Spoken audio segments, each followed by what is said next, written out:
صدق اللہ العظیم سبحان ربک رب العزة عما یصفون وسلام علی المرسلین والحمد للہ رب العالمین اللہم صلی علی سیدنا محمد وعلی آل سیدنا محمد وبارک وسلم۔ عزیزان گرامی، واجب القدر بزرگوں اور میرے دینی اور ایمانی بھائیوں، السلام علیکم ورحمۃ اللہ وبرکاتہ۔ میرے عزیزوں اور دوستوں، اللہ رب العزت نے اپنے حبیب پاک صلی اللہ علیہ وسلم کو جو مبارک دین دے کر بھیجا ہے، اس دین کی برکت یہ ہے اور اس دین کی خوبیوں میں سے ایک بڑی خوبی یہ ہے کہ یہ دین انسانوں کے درمیان میں آپس میں مساوات قائم کرتا ہے، بھائی چارہ اور اخوت کا پیغام دیتا ہے، اور ایک انسان کو دوسرے انسان کے ساتھ بہتر طریقے سے اپنے رشتوں کو اور اپنے معاملات کو قائم رکھتے ہوئے زندگی گزارنے کی تعلیم دیتا ہے۔ پس چنانچہ ہم غور کریں کہ ہم انسانوں کو اللہ رب العزت نے اس دنیاوی زندگی کے اندر مختلف رشتوں سے جوڑا ہے، یعنی باندھا ہے۔ کچھ رشتے ہمارے خاندانی ہوتے ہیں، خونی ہوتے ہیں، کچھ نسبتی ہوتے ہیں، اور ہر انسان اپنے رشتوں کو لے کر بڑا فکر مند ہوتا ہے اور ان کو تھامے رکھتا ہے، ان کو جوڑے رکھتا ہے، ان سے بندھا رہتا ہے، اور یہ چیز انسان کو اور پورے معاشرے کو فائدہ بھی پہنچاتی ہے۔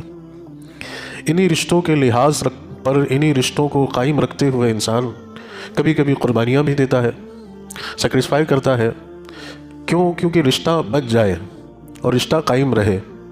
یہ انسان ہونے کی خوبیوں میں سے خوبی ہے کہ انسان رشتوں کا لحاظ جانتا ہے اور رشتوں کو نبھانے کی صلاحیت اللہ نے انسان کے اندر پیدا کی ہے۔ دوسری مخلوقات کے بنسبت انسان کو اللہ نے اس چیز سے نوازا ہے کہ انسان رشتوں کی اہمیت کو سمجھتا ہے اور رشتوں کو نبھا کر چلتا ہے۔ بس چنانچہ جیسا کہ میں نے ابھی آپ کے سامنے عرض کیا کہ کچھ ہمارے خونی رشتے ہیں، کچھ خاندانی رشتے ہیں، کچھ نسبتی رشتے ہوتے ہیں، کچھ سسرالی رشتے ہوتے ہیں۔ اسلام ان تمام رشتوں کو بخوبی نبھانے کی اور ان پر قائم رہنے کی نصیحت کرتا ہے اور تعلیم دیتا ہے۔ اسی کے ساتھ ساتھ ایک رشتہ جو ہوتا ہے وہ ایمانی رشتہ، اسلامی رشتہ ہوتا ہے۔ ان رشتوں کو تو آپ سمجھتے ہیں کہ بھئی یہ ہمارے والد ہیں، یہ ہمارے چچا ہیں، یہ ہمارے تایا ہیں، یہ ہمارے پھپھا ہیں، یہ ماموں ہیں، یہ بھائی ہیں، یہ کزنس ہیں، اور یہ ہیں اور یہ ہیں، اور ان تمام رشتوں کو آپ نبھاتے بھی ہیں۔ اسی کے ساتھ ساتھ ایک رشتہ ہمارا ایمانی اور اسلامی ہے، جس کو قرآن میں اللہ نے بیان کیا ہے کہ انما المؤمنون اخوہ، کہ سب مسلمان آپس میں بھائی بھائی ہیں۔ ایک مسلمان دوسرے مسلمان کا بھائی ہے، ایک کلمہ پڑھنے والا دوسرا کلمہ پڑھنے والے کا بھائی ہے۔ اب قرآن نے بھائی کہہ دیا ہے اور اللہ کی کتاب نے بھائی کہا ہے۔ ایک رشتہ فطری طور پر ہم سے جڑا ہے، ایک رشتہ اللہ نے بنایا۔ یقیناً دونوں رشتے بہت اہم ہیں، دونوں رشتوں میں کہیں پر بھی کسی بھی قسم کی کوئی کمزوری نہیں آنی چاہیے۔ اپنے ایمانی اور اپنے اسلامی رشتے کو بھی اتنا ہی مضبوط رکھنا ہے جتنا خونی اور خاندانی رشتے کو رکھا جاتا ہے۔ اور کبھی کبھی تو اور کہیں کہیں تو اور کسی موڑ پر اور کسی موقع پر ہمیں اگر اپنے ایمانی اور اسلامی رشتے کو بچانا پڑے تو اس کو مقدم رکھنا ضروری ہے، کیونکہ ایمان لازم ہے، ضروری ہے، مقدم ہے۔ تو یہ جو رشتہ قرآن نے قائم کیا ہے مسلمان کا دوسرے مسلمان سے بھائی ہونے کا، اب یہ صرف زبانی نہیں ہونا چاہیے کہ بھائی ٹھیک ہے ہم نے آپ کو اپنا بھائی سمجھ لیا، آپ ہمارے بھائی ہیں، ہم آپ کے بھائی ہیں۔ اس رشتے کے اندر کیا رول پلے ہمیں کرنا ہے، کیا ہماری ذمہ داری بنتی ہے، اس رشتے کو بھی ہمیں ویسا ہی قائم رکھنا ہے، ویسا ہی لے کر چلنا ہے جیسے ہمارے حقیقی رشتے ہوتے ہیں۔ ہمارا سگا بھائی، ہمارا حقیقی بھائی کسی تکلیف سے، کسی کرب سے، کسی پریشانی سے جھوج رہا ہے تو ظاہر سی بات ہے ایک غیرت مند بھائی کبھی بھی اس بات کو گوارا نہیں کرے گا کہ وہ اپنے بھائی کو تڑپنے دے یا پریشانی میں چھوڑ دے۔ اس کی غیرت اس کو اس بات پر آمادہ کرے گی کہ تجھے تیرے بھائی کی مدد کرنا ہے، تجھے تیرے بھائی کا خیال رکھنا ہے۔ ایک بہن ہے، ایک بھائی ہے، تایا ہے، چچا ہے، ماموں ہے، اور دیگر جتنے بھی رشتے جڑے ہوئے ہیں ان کی فکر جہاں ہم کرتے ہیں اور اپنی ذمہ داری سمجھتے ہیں، اپنا فرض سمجھتے ہیں، اپنا دائتو سمجھتے ہیں، اور یہ کرنا ہم اپنے لیے اعزاز اور فخر بھی سمجھتے ہیں۔ اسی لحاظ سے جو اللہ نے اور اللہ کی کتاب نے رشتہ قائم کیا ہے، اخوت کا، بھائی چارے کا، اسلامی اور ایمانی رشتہ ہے، اس رشتے کا بھی اسی طرح سے، اسی انداز میں خیال رکھنا ضروری ہے کہ اپنے مومن بھائی، اپنے مسلم بھائی، اپنے ایمانی بھائی کا ہمیں اسی طریقے سے خیال رکھنا ہے، اس کا لحاظ رکھنا ہے۔ بعض مرتبہ ایسی نوبت آتی ہے کہ کسی سے کوئی معاملہ ہوا، اس معاملے میں ہم اپنے قریبی اور سگے رشتوں کے ساتھ کھڑے ہوتے ہیں، اگرچہ جھگڑا ہمارا نہیں تھا، ہمارے بھائی کا تھا، لیکن اپنے اس بھائی کو وہاں کمزور نہیں پڑنے دینا، اور وہ حق پر ہے تو اس کا ساتھ حق پر ہونے کی وجہ سے ڈٹ کر ساتھ دینا، اس کو تنہا نہیں چھوڑنا، یہ ذمہ داری سمجھتے ہیں ہم اپنی۔ ویسے ہی ہمارا ایمانی بھائی، اسلامی بھائی کسی پریشانی میں ہے، کسی ناحق معاملے میں اس کو ستایا جا رہا ہے، پریشان کیا جا رہا ہے، تو وہاں پر بھی اس کے ساتھ اسی طریقے سے کھڑا رہنا ہماری ذمہ داری بنتی ہے۔ تو یہ اس رشتے کا پاس و لحاظ ہے، خیال ہے کہ یہ صرف زبانی نہیں ہونا چاہیے بلکہ عملی ہونا چاہیے، پریکٹیکلی ہونا چاہیے، کہ اس میں آپ جو ہے عملی طور پر انوالو رہیں۔ اتنا پیارا مذہب ہے ہمارا کہ جو کہتا ہے کہ جس نے لا الہ الا اللہ پڑھا، وہ دنیا کے کسی بھی خطے میں رہتا ہو، کسی بھی کونے میں رہتا ہو، وہ تمہارا بھائی ہے۔ اور اللہ کے رسول صلی اللہ علیہ وسلم فرماتے ہیں المسلم للمسلم کجسد واحد، کہ ایک مسلمان دوسرے مسلمان کے لیے ایک جسم کی طرح ہے، کہ جسم کے کسی بھی انگ میں، کسی بھی اعضاء میں اگر کوئی چوٹ لگتی ہے، کوئی زخم پڑتا ہے، اور اس سے تکلیف جو ہوتی ہے، وہ تکلیف پورا جسم محسوس کرتا ہے۔ ویسے ہی یہ پوری امت مسلمہ ہے، پورے مسلمان، پورے عالم اسلام کے مسلمان ہیں، سب ایک جسم کے مانند، کہ کسی بھی خطے، کسی بھی کونے کے مسلمان کو تکلیف پہنچ رہی ہے تو دنیا کے تمام مسلمانوں کو اس تکلیف کو محسوس کرنا ہے، اس کو اپنی تکلیف سمجھنا ہے۔ یہ اس رشتے کا پاس و لحاظ ہے، اور اس رشتے کو قائم رکھنے کے لیے، اس رشتے کو مضبوط رکھنے کے لیے، اس رشتے کو بچائے رکھنے کے لیے اللہ کے رسول صلی اللہ علیہ وسلم کی کیا پیاری پیاری احادیث ہے۔ میں چند حدیثیں آپ کے سامنے کوٹ کروں گا جو مستند کتابوں سے ہے، حدیث کی مستند کتابوں سے، اور تمامی احادیث جو مجھے آج آپ کے سامنے بیان کرنی ہے وہ سنن ابی داؤد کی ہیں۔ ایک حدیث یہ ہے جس کو حضرت سالم اور پھر ان کے والد نے بیان کی ہے۔ فرماتے ہیں کہ عن نبی صلی اللہ علیہ وسلم المسلم اخو المسلم لا یظلمہ ولا یسلمہ من کان فی حاجت اخیہ کان اللہ فی حاجتہ ومن فرج عن مسلم کربا فرج اللہ عنہ بها کربا من قرب یوم القیامہ ومن ستر مسلما ستر اللہ یوم القیامہ، رواہ ابو داود۔ اللہ کے نبی صلی اللہ علیہ وسلم فرماتے ہیں کہ المسلم اخو المسلم، کہ مسلمان مسلمان کا بھائی ہے، لا یظلمہ، وہ کبھی بھی اپنے بھائی پر ظلم نہیں کرتا۔ ایک ایمان والا کبھی بھی اپنے بھائی پر ظلم نہیں کرے گا، زیادتی نہیں کرے گا، اسے تکلیف نہیں پہنچائے گا، اسے ستائے گا نہیں، اسے ایذا نہیں پہنچائے گا، اس کو اس کی حقارت نہیں کرے گا، اسے ذلیل اور اسے رسوا نہیں کرے گا، اس کا دل نہیں دکھائے گا۔ لا یظلمہ، یہ لا یظلمہ میں ساری چیزیں آ گئی کہ اپنی طرف سے اپنے بھائی کو کوئی تکلیف نہیں پہنچانے دے گی۔ یہ بھائی ہونے کا تقاضا ہے کہ پھر میں کیسا بھائی ہوں کہ میری طرف سے ہی اپنا بھائی محفوظ اور مامون نہیں ہے، تو پھر میرے بھائی ہونے کا کیا مطلب ہے؟ میرے بھائی ہونے کا مطلب تو یہ ہے کہ میری اپنی ذات سے میرے دوسرے مسلمان بھائی کو کوئی تکلیف نہیں پہنچے۔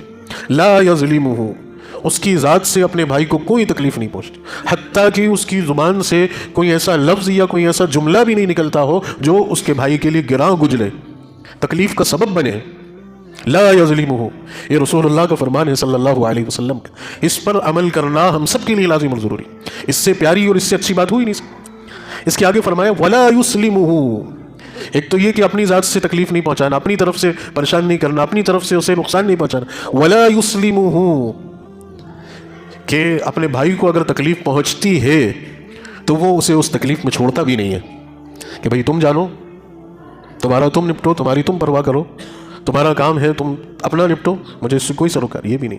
ولا یسلمہ، کسی بھی پریشانی میں اپنے بھائی کو وہ تنہا نہیں چھوڑتا بلکہ اس کے ساتھ کھڑا ہوتا ہے، اس کے ساتھ کھڑا ہوتا ہے۔ اور پھر آگے فرمایا من کان فی حاجت اخیہ حاجت اللہ فیہ، سبحان اللہ۔ اللہ کے نبی صلی اللہ علیہ وسلم فرما رہے ہیں کہ جو اپنے بھائی کی کسی حاجت کو پورا کرنے میں لگ گیا، من کان فی حاجت اخیہ حاجت اللہ فیہ، کہ جو کسی کی ضرورت پوری کرنے میں لگ گیا، کسی کے کام آنے میں لگ گیا، اور کسی کے کام آنے والا بن گیا تو حاج اللہ فیہ، اللہ تعالیٰ پھر اس کی حاجتوں کو پورا کرے گا، اللہ تعالیٰ پھر اس کی حاجتوں کو پورا کرے گا۔ جو کسی کو پریشانی میں دیکھ کر اس کے ساتھ کھڑا ہو گیا تو پھر جب بھی اس شخص کو پریشانی آئے گی تو یہ اللہ کا وعدہ ہے، اللہ نے اپنے ذمے لیا ہے کہ اللہ تعالیٰ اس کو پھر اس پریشانی میں تنہا نہیں چھوڑے گا، اس کو تنہا نہیں چھوڑے گا۔ پھر اللہ جس کی مدد کے لیے آ جائے، اور اللہ کا وعدہ تو سچا ہے، اللہ کا وعدہ تو بالکل سچا ہے۔ جب اللہ نے وعدہ کیا ہے اور اللہ کے رسول صلی اللہ علیہ وسلم کی زبان سے یہ بات نکلی ہے تو یہ بالکل 101% سچی ہے۔ تو اگر ہم یہ چاہتے ہیں کہ ہر شخص یہ چاہتا ہے کہ پریشانی میں اس کے ساتھ اس کے اپنے لوگ کھڑے ہوں، ہر ایک کی خواہش ہوتی ہے، میری بھی خواہش ہے، آپ کی بھی ہوگی کہ جب میرے اوپر حالات آئے تو میرے ساتھ میرے اپنے لوگ کھڑے رہیں، اور جب اپنے لوگ کھڑے ہوتے ہیں تو پھر بڑی سے بڑی مصیبت، پہاڑ کی طرح بڑی مصیبت ایک رائی کے دانے کی طرح محسوس ہوتی ہے، نہیں میرے اپنے لوگ میرے ساتھ۔ تو اگر اس میں کوئی یہ چاہے کہ اس مصیبت کے موقع پر اللہ وحدہ لا شریک، اللہ عز و جل اس کے ساتھ ہو، اللہ کی مدد اس کے ساتھ ہو، تو پھر بتائیں نور علی نور، اس سے عمدہ بات کوئی ہوگی؟ اس کے لیے کیا کرنا پڑے گا؟ من کان فی حاجت اخیہ، کہ اپنے بھائی کی حاجت میں لگنا پڑے گا، اپنے بھائی کی ضرورت پورا کرنے میں لگنا پڑے گا۔ آپ کسی کو تکلیف میں دیکھیں، اس کے پاس پیسے نہیں ہیں، اس کے پاس دوائی نہیں ہے، اس کے پاس اور کوئی ضرورت کی چیز نہیں ہے، آپ کے پاس اللہ کے فضل سے اللہ نے آپ کو دے رکھی ہے، تو اب آپ کا فرض بنتا ہے کہ آپ اللہ کے اس فضل کو، جو فضل اللہ نے آپ کو عطا کیا ہے، اپنے اللہ کے اس فضل کو اپنے بھائیوں پر تقسیم کریں، تاکہ اللہ کا جو فضل آپ کے پاس ہے اللہ آپ کو اس فضل میں، آپ کے اس فضل میں اور اضافہ کرے، اور آپ کی نعمتوں کو بڑھا دے، آپ کے لیے اور اللہ کشادگی پیدا کر دے اور اس کے اندر اضافہ کر دے۔ اور تجربے کی بھی بات ہوتی ہے کہ جو لوگ دوسروں کی مدد کے لیے کھڑے ہوتے ہیں، اللہ تعالیٰ غائبانہ طور پر ان کی مدد کرواتا ہے، غائبانہ طور پر۔ میرے ذہن میں ایک واقعہ آ رہا ہے، ایک چھوٹی سی مثال میں ذہن کو حاضر کرنے کے لیے دوں گا۔ لکھنؤ میں ایک بہت بڑے عالم دین گزرے ہیں، ڈاکٹر عبدالحی رحمۃ اللہ علیہ۔ ان کا زمانہ تھا، ان کا انتقال ہوا۔ ان کے انتقال کی خبر چونکہ عالمی شہرت یافتہ شخصیت تھی، پوری دنیا میں ان کے علم و فضل کا ڈنکا بجتا تھا، جب ان کا انتقال ہوا تو دنیا بھر میں خبر گئی، اور دنیا کے مختلف ممالک کے بڑے بڑے علماء اور دنیا بھر سے مسلمان آئے۔ ان کے جنازے کو 1 سے 2 دن روکا بھی گیا تھا، کیونکہ خطوط آ گئے تھے، پیغامات آ گئے تھے کہ ہم جنازے میں شرکت کریں گے تو شیخ کے جنازے کو تھوڑا رکھا جائے۔ جب ان کا انتقال ہوا تو دنیا بھر سے لوگ آئے۔ اب اللہ کا کرنا دیکھیے کہ وہیں لکھنؤ میں ایک بہت معمولی شخص، جن کا پیشہ وہ کپڑے سلتے تھے، درزی تھے، بہت معمولی حیثیت کے، کوئی نہیں جانتا تھا، لیکن اس شخص کا یہ معمول تھا کہ کہیں پر بھی کسی کے بھی انتقال کی اگر خبر ملتی تھی، چاہے جانے یا نہ جانے، بس یہ پتہ چلتا تھا کہ کسی مسلمان کا انتقال ہوا ہے اور فلاں وقت میں فلاں جگہ پہ نماز جنازہ ان کی ادا ہوگی۔ تو یہ صاحب اپنے کام کو چھوڑ کر اور اپنی سائیکل پر دور دراز بھی جاتے تھے اور جنازے میں شرکت کرتے تھے، معمول رہا ساری زندگی۔ کیوں؟ کیونکہ اللہ کے نبی کا فرمان ہے کہ ایک مسلمان کا دوسرے مسلمان پر یہ بھی فرض ہے کہ وہ اس کی نماز جنازہ میں شرکت کرے۔ تو بس اس حدیث پر عمل کرتے تھے، اپنا ایمانی اور اخلاقی فرض ادا کرتے تھے، وہ جاتے تھے۔ اب آپ دیکھیے کہ حضرت مولانا عبدالحی رحمۃ اللہ علیہ کا انتقال ہوا، اور جس دن ان کی نماز جنازہ پڑھی جانی تھی اسی دن صبح کو ان صاحب کا انتقال ہو گیا۔ اسی دن دنیا بھر سے لوگ آئے تھے، دنیا بھر سے، عرب سے، مصر سے، یمن سے، عراق سے، ایران سے، افغانستان سے، اور دنیا کے جتنے بھی مسلم ممالک تھے وہاں سے لوگ آئے تھے، اور بڑے بڑے علماء آئے تھے۔ اسی دن صبح کو انتقال ہوا، ان کا بھی جنازہ لایا گیا۔ ادھر ڈاکٹر عبدالحی صاحب رحمۃ اللہ علیہ کی جنازے کی نماز ہوئی، اور فوراً ان کا جنازہ آیا اور ان کی بھی نماز جنازہ۔ تو ان کے اس عمل کوئی سوچ سکتا ہے؟ کوئی سوچ سکتا ہے ایک معمولی آدمی کے لیے دنیا بھر سے لوگ سفر کر کے نماز جنازہ پڑھ لیں گے؟ ادھر نماز جنازہ ان کی مکمل ہوئی، ان کا جنازہ رکھا گیا اور ان کی بھی نماز جنازہ۔ یہ اللہ کا وعدہ، من کان فی حاجت اخیہ کان اللہ فی حاجتہ، کہ جو اپنے بھائی کی حاجت یا ضرورت پوری کرنے میں کسی بھی طور پہ لگتا ہے، اللہ پھر مصیبت کے وقت میں اس کو تنہا نہیں چھوڑتا۔ اللہ کا وعدہ ہے۔ میں نے صرف فقط ایک مثال دی ہے ذہن کو حاضر کرنے کی کہ یہ اللہ کی قدرت اور اللہ کے فیصلے اس طرح سے کام کرتے ہیں۔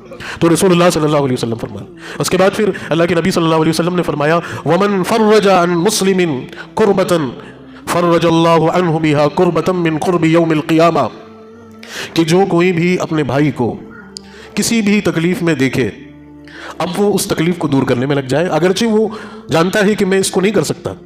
بھئی کوئی بیمار ہوا ہے نا، اور اس کی بیماری میں خرچہ لگ رہا ہے 3 لاکھ 5 لاکھ روپے کا، بڑی رقم ہے، ایک معمولی حیثیت کا کوئی شخص ہے، وہ جانتا ہے کہ میں زیادہ سے زیادہ 100 روپے، 50 روپے، بہت زیادہ 500 روپے دے سکتا ہوں، میرے 500 روپے سے تو اس کا 5 لاکھ کا علاج نہیں ہو سکتا، جانتا ہے وہ بخوبی. لیکن وہ اپنی حیثیت کے مطابق، جو حیثیت اللہ نے اس کی دی ہے، اپنی اس حیثیت کے مطابق اپنے بھائی کی مدد کے لیے آمادہ ہوتا ہے، تیار ہوتا ہے، آگے قدم بڑھاتا ہے. تو پھر اللہ تعالیٰ کیا فرماتا ہے؟ اللہ تعالیٰ فرماتا ہے کہ فرج اللہ یوم القیامہ، کہ پھر اللہ تعالیٰ اس مصیبت کے دن، کہ جو سب سے بڑی مصیبت ہوگی قیامت والی، اس دن اپنے اس بندے کی اللہ مدد کرے گا، اللہ اس کی مدد کرے گا. اللہ پھر قیامت میں اس کو تنہا نہیں چھوڑے گا. کیوں نہیں چھوڑے گا؟ کہ تو نے میرے بندے کی مدد تیری حیثیت کے مطابق کی تھی، تو اپنی حیثیت کے مطابق مدد کر چکا.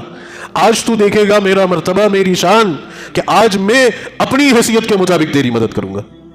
اسی لیے بخاری شریف میں ایک واقعہ بیان ہوا ہے کہ ایک شخص کو لایا جائے گا، اس کا نامہ اعمال تولا جائے گا، اور اس کے نامہ اعمال کو تولا جائے گا تو کوئی نیکی نہیں ہے، اور فیصلہ ہوگا کہ اس کو جہنم میں ڈال دو.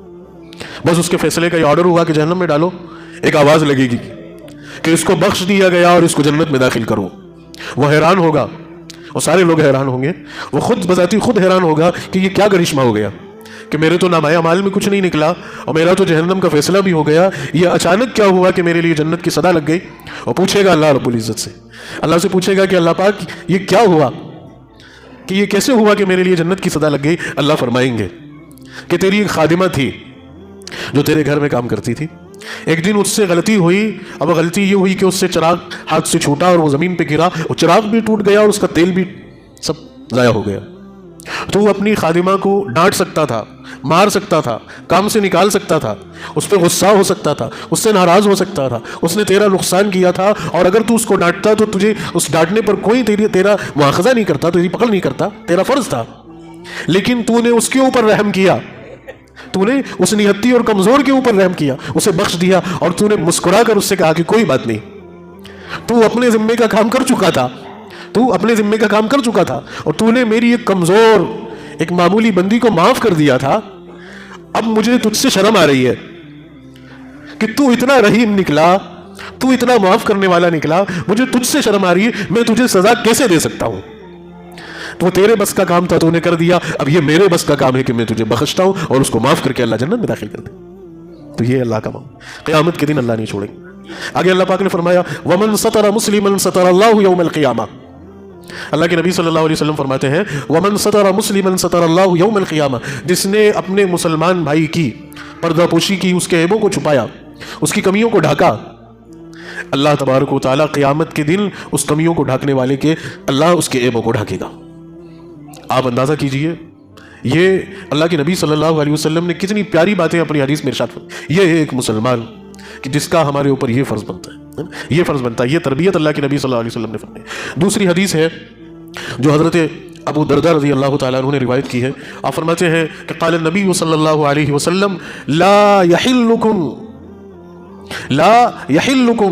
ان يفرج اخاه فوق 3 ایام. اللہ کے رسول صلی اللہ علیہ وسلم نے فرمایا کہ کسی مسلمان کے لیے یہ بات جائز نہیں ہے، لا يحلكم ان يفرج اخاه فوق 3 ایام، کہ وہ اپنے مسلمان بھائی سے 3 دن اور 3 راتوں سے زیادہ قطع تعلق رہے، یعنی بات چیت بند رہے. آگے اس کی اور اللہ کے رسول صلی اللہ علیہ وسلم نے وضاحت فرمائی یلتقیانی ویورث هذا، کہ کیسی بات چیت بند ہو کہ یہ جب دونوں آپس میں ملے، یلتقیان جب دونوں کہیں پر ملیں تو یورث هذا، ایک ادھر منہ کر لے اور ایک ادھر منہ کر لے، یعنی ایک دوسرے کو دیکھنا بھی پسند نہیں کر رہے. ایسے 3 دن اور 3 رات تک قطع تعلق رہے، 3 دن اور 3 رات تک قطع تعلق رہے، تو یہ کسی بھی مسلمان کے لیے یہ حلال اور یہ جائز نہیں ہے کہ وہ اپنے کسی بھی مسلمان بھائی کے لیے اس طرح کرے. آگے پھر ترغیب فرمائی، آگے نصیحت دی کہ خیرکم الذی یبدأ بالسلام، کہ اگر ایسا معاملہ پیش آئے تو ان میں بہتر کون ہوگا؟ خیرکم، وہ بہتر ہوگا یبدأ بالسلام، کہ جو سلام کے ذریعے سے پہل کرے. آتے ہیں زندگی میں ایسے معاملات، ایسے حادثات ہو جاتے ہیں کہ دل کھٹا ہو جاتا ہے، تلخیاں بڑھ جاتی ہیں، ناراضگیاں بڑھ جاتی ہیں، تکلیف پہنچتی ہے، اور انسان ہے، انسان کی فطرت میں اللہ تعالیٰ نے یہ چیزیں بھی رکھی ہیں. لیکن اپنی اس تکلیف کو، اپنی ان ناراضگیوں کو، اپنی اس ایذا کو محدود رکھیے.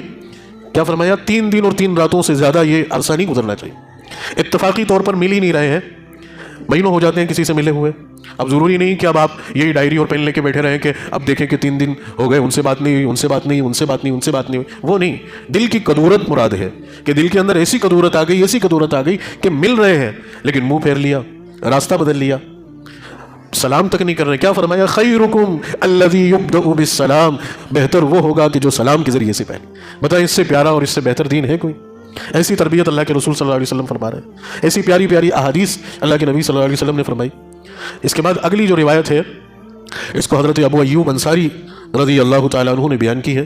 آپ فرماتے ہیں کہ قال النبی صلی اللہ علیہ وسلم الا اخبرکم بافضل من درجة الصلاة والصيام والصدقة قالوا بلى يا رسول الله قال النبي صلى الله عليه وسلم اصلاح ذات البين وفساد ذات البين الحالقة. حضرت ابو ایوب انصاری رضی اللہ تعالیٰ عنہ فرماتے ہیں کہ اللہ کے رسول صلی اللہ علیہ وسلم نے ایک روز فرمایا الا اخبرکم بفضل من درجات الصلاة والصيام والصدقة، کہ میرے پیارے ساتھیوں، اے میرے پیارے صحابہ، کیا میں تمہیں ایک بات بتاؤں جو نماز سے، الصلاة، الصیام، الصدقہ، درجات کے اعتبار سے اس سے بھی افضل ہو؟ بتائیں کہ نماز سے، روزے سے اور زکوٰۃ سے، درجات کے اعتبار سے اللہ کے نزدیک اس سے بھی افضل ہو.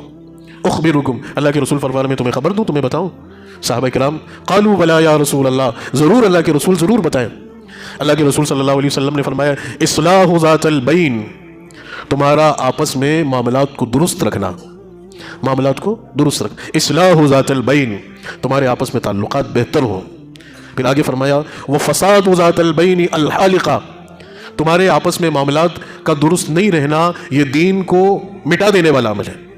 اور الحالقہ ایک لفظ استعمال کیا، اس کو عربی میں کہتے ہیں کہ دین زندگی سے ایسے نکلتا ہے، جب مسلمانوں کے درمیان معاملات ٹھیک نہیں رہتے تو دین زندگی سے ایسے نکلتا ہے جیسے سر پر اس طرح چلانے سے سارے بال صاف ہو جاتے ہیں، ویسے ہی زندگی سے دین نکل جاتا ہے، دلوں سے دین نکل جاتا ہے. کیا فرمایا؟ اصلاح ذات البین، اپنے معاملات کو درست رکھو، اپنے معاملات کو درست رکھو، اپنے معاملات کو بہتر رکھو، اپنے معاملات کو بگاڑو مت، تلخی پیدا مت کرو. نہ اتفاقی ہو، بیٹھ کر صلاح کر لو، بات چیت کر لو، سمجھوتا کر لو. اور ان معاملات میں جس نے اپنے آپ کو چھوٹا بنا کے پیش کیا، چھوٹا بنا کے پیش کرنے سے مراد یہ ہے کہ ناحق پر کوئی غلطی نہیں تھی پھر بھی اپنے بھائی سے صلح کر لی اور صلح کرنے میں پہل کر لی، تو اس بندے کی اہمیت اللہ کی نگاہ میں یہ ہے. اللہ کے رسول صلی اللہ علیہ وسلم فرما رہے ہیں کہ قیامت کے دن اللہ تبارک و تعالیٰ اس شخص کو میرے قریب جنت میں جگہ عطا فرمائے، اور رسول اللہ فرما رہے ہیں کہ میں اس کی ضمانت لیتا ہوں. تو یہ احادیث ہیں، پیاری پیاری احادیث ہیں جو ہمیں آپس میں مساوات سکھاتی ہیں، اخوت سکھاتی ہیں، بھائی چارہ سکھاتی ہیں. کچھ تلخیاں، کچھ نا اتفاقیاں، کچھ ناراضگیاں، کچھ من مٹاو، کچھ نظریاتی چیزوں کو لے کر آپس میں تناؤ یا کوئی ایسی صورت پیدا ہو بھی جائے تو آپس میں صلح کر لیں، آپس میں صلح کر لیں. اپنی تلخیوں کو، اپنی نا اتفاقیوں کو، اپنی ناراضگیوں کو رواں دواں نہیں رکھیں، قائم نہیں رکھیں، اور اس پر قائم نہیں ہو جائے کہ بس اب ان سے ہماری نہیں بنتی، ہم نہیں بولیں گے، ہم نہیں بات کریں گے. یہ زندگی کو تباہ کرنے والی چیز ہے اور دین کو بھی تباہ کرنے والی چیز. میں نے بہت سوچ سمجھ کر اپنے اس جمعے کا یہ عنوان لیا ہے، خاص طور سے اس وجہ سے کہ ابھی آپ اور ہم ایک بڑے معاملے سے گزر رہے ہیں. الیکشن کا دور تھا. مجھے دوسری قوموں یا دوسرے سماجوں کے لوگوں سے تو کوئی سروکار نہیں، لیکن ہاں اپنی قوم اور اپنے لوگوں سے ضرور میرا ایک معاملہ ہے. اور ہم دیکھتے ہیں کہ مسلمان بہت جذباتی ہوتا ہے، وفادار بھی ہوتا ہے. اپنے اسٹیٹمنٹ پر، اپنی وفاداری پر، اپنے جذبات پر جان دینے کا جذبہ اللہ نے اس کے اندر رکھا ہے. تو کچھ نظریاتی چیزیں ہوتی ہیں، ان نظریاتی چیزوں پر بحث، تکرار، تناؤ، تو اس بحث اور تکرار اور اس تناؤ کو آج ہی کے دن ختم کر لیں، خدا کے لیے ختم کر لیں. جو بھی نظریاتی چیزیں ہیں وہ چولہے میں جائیں. ہمارا ایمانی اور ہمارا اسلامی اور ہمارا اخلاقی رشتے پر آج نہیں آ پائے. آپ کا کچھ بھی نظریہ ہو، آپ کی کچھ بھی سوچ ہو، آپ کسی سے بھی جڑے ہوئے ہوں، آپ کسی کے بھی ساتھ کھڑے ہوں، لیکن خدا را کبھی بھی اپنے کسی بھی مسلمان بھائی کو حقیر مت جانے، اس سے کمتر مت جانے. اس کی ایمانداری پر، اس کی دیانتداری پر، اس کی سوچ پر، اس کی فکر پر الزام نہ لگائے ہیں. لوگ الزام لگا دیتے ہیں کہ آپ تو یوں ہو گئے اور آپ تو یوں ہو گئے، مفاد پرست ہو گئے، مطلب پرست ہو گئے اور ایسا ہو گئے. ایسی غیر اخلاقی باتیں، غیر سنجیدہ باتیں، ایسی نامناسب باتیں کہ جو اللہ کے نبی صلی اللہ علیہ وسلم کو اگر پہنچ رہی ہوں گی کہ آپ کا امتی، آپ کے مسلمان امتی جو ہے ایک الیکشن کو لے کر، پارٹیوں کو لے کر